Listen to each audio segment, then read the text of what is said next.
안녕하세요. 부동산에 대한 알짜 정보를 제공하는 나이스한 부동산 TV입니다.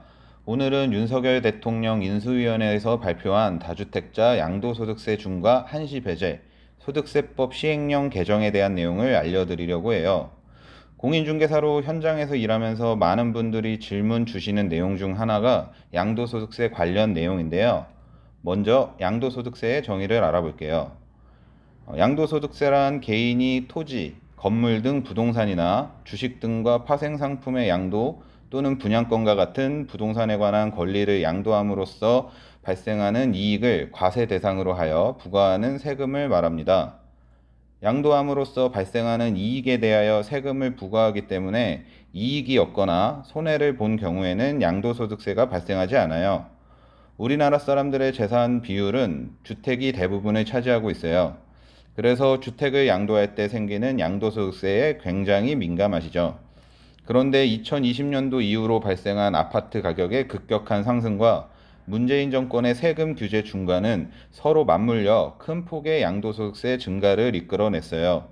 그에 따라 시행령을 개정하게 되었는데 개정 배경으로 부동산 시장 관리를 위해 과도하게 활용된 부동산 세제를 조세 원칙에 맞게 정상화하고 국민들의 과도한 세부담을 적정 수준으로 조정하는 한편 부동산 시장 안정화를 꾀하기 위함이라고 발표했어요. 그럼 그 내용을 알아볼게요. 첫 번째는 다주택자 양도소득세 중과 1년간 한시 배제입니다.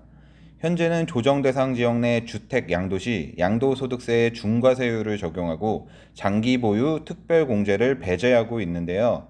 인수위원회에서는 개정안으로 보유기간 2년 이상인 조정 대상 지역 내 주택을 2022년 5월 10일부터 23년 5월 9일까지 양도시 기본세율을 적용하고 장기 보유 특별공제를 적용해 준다는 내용을 발표했어요.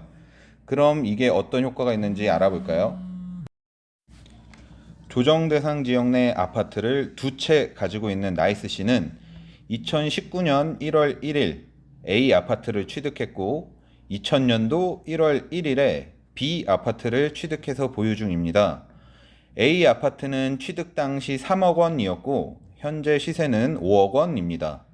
2022년 4월 10일에 시세대로 5억 원의 A 아파트 매매 계약서를 작성하고 2022년 5월 11일에 A 아파트 잔금을 받고 소유권을 넘기기로 했어요.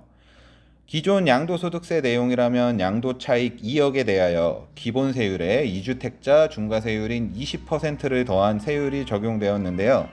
이를 적용해보면 3억 원 이하의 양도차익이 발생하여 38%의 소득세율이 적용되고 추가 20%를 더하여 58%의 양도소득세를 지불해야 했습니다.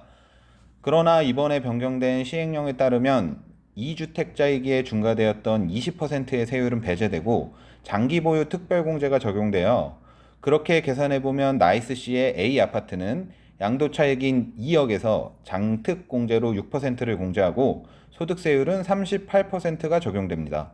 숫자로 계산해보면 나이스시는 기존엔 약 9,600만 원의 양도소득세를 지불해야 했지만 개정안에 따르면 약 5,200만 원의 양도소득세만 지불하면 되죠.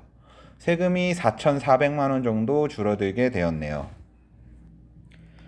두 번째는 1세대 1주택 양도소득세 비과세 조건의 변경입니다. 양도소득세 비과세 조건은 2년 보유, 2년 거주를 모두 충족시켜야 합니다. 그런데 그 기산점을 언제로 잡느냐가 이번 개정의 핵심입니다. 기존에는 다주택자가 1주택자가 된 시점부터 보유 거주기간을 시작할 수 있었는데 이번 개정으로 인해 보유 거주기간의 시작점이 실제 보유 거주한 기간을 기준으로 변경되었습니다. 그럼 예를 들어볼까요? 나이스 씨는 A 아파트를 2019년 1월 1일에 구입하고 지금까지 살고 있습니다. B 아파트를 가지고 있었는데 B 아파트를 2022년 1월 1일에 양도하고 A 아파트를 팔고 다른 곳으로 이사 가려는 계획을 세웠습니다. 이때 기존 양도소득세법을 적용한다면 A 아파트의 보유 거주 기산점은 2022년 1월 1일이라 현재 2년 보유, 2년 거주 조건을 채우지 못해 양도세 비과세 요건을 충족하지 못합니다. 그러나 변경된 양도소득세 시행령을 적용하면 기산점이 2022년 1월 1일이 아닌 실제 매수한 2019년 1월 1일로 적용되어 2년 이상 보유, 거주한 것으로 보아 양도소득세 비과세 조건을 적용받게 되죠. 세 번째는 일시적 1세대 2주택 비과세 요건 완화입니다. 이사 등으로 인해 일시적으로 2주택이 되는 경우가 있습니다.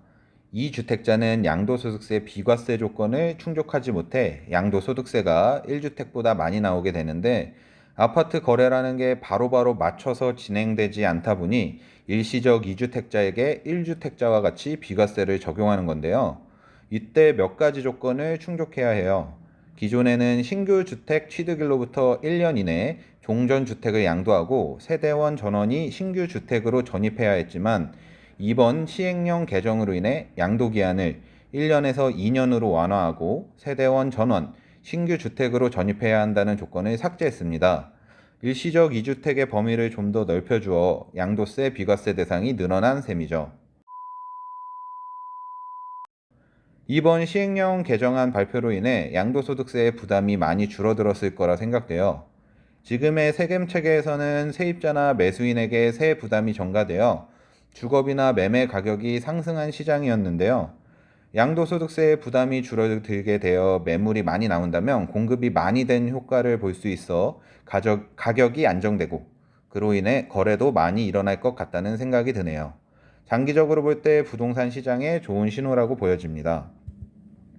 어떠신가요? 양도소득세법은 전 정권에서 여기저기 손을 많이 봐서 저희 같은 공인중개사도 해석이 어렵고 세무사들도 손 놓아버리는 누더기 같은 법인데요. 이번 시행령 개정안으로 인해 거래가 늘어나고 시장이 안정되는 상황이 오기를 기대해 볼게요. 시청해주신 모든 분들 알짜 정보 얻어가셨기를 바랍니다.